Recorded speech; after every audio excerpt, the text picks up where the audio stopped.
How bad are things for your operations right now? Well, it's very bad.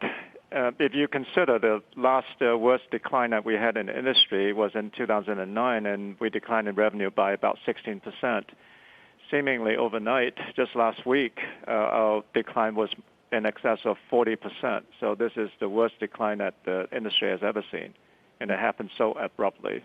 For sure. So now, of course, everyone's trying to figure out how you can keep your employees, and please remind us how many of them you have, how you can keep them going and prevent further disruption to the economy. What would it take in terms of support and assistance from the government?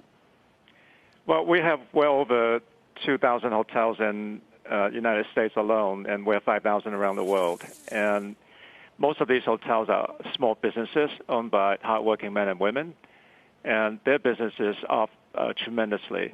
But thankfully, only at this point, only about 3% of our hotels are closed. But most of our hotels that are still open don't know how much they can last given the situation. I'm very thankful for Congress and the administration moving so fast to provide the stimulus packages, to provide both relief and also for small businesses. And I'm hopeful that the phase 3 of this package would provide even further relief for the businesses so they can stay open and keep our employees still retained. David, you said 3% of your hotels are currently closed. Are you going to convert any of those into makeshift hospitals to help with the shortage that the nation is dealing with right now? Well, I've been very impressed with how the country has come together during this crisis. And the truth of the matter is everyone has to do his or her share during this crisis. So I think most of our hotels would likely want to help out in this regard. At the same time, we can't put our employees at risk if our hotels were used for this purpose. So we must have healthcare workers working in these hotels, not our employees.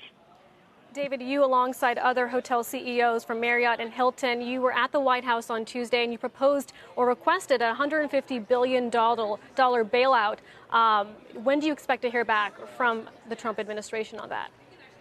Well, we, at the White House meeting with the President and Vice President and Secretary Ross, we impressed on them the urgent and dire situation the hotel industry is in. We have to protect the businesses so they can continue to hire people and keep employment up. We talked about employee retention, talked about employee rehiring. I was very encouraged and impressed with the President's reception. He was interested, he was empathetic, he was supportive. He demonstrated all the leadership qualities that one could hope to see. He gets how urgent and dire the situation is. He told us he was working on solutions for businesses large and small, for individuals who have been harmed, whether they're sick or they've lost their jobs. And he's also talked about retention incentives. And he projected optimism about the future. So I was very heartened with the meeting, and I'm also impressed with how fast Congress is working with the administration to get things done.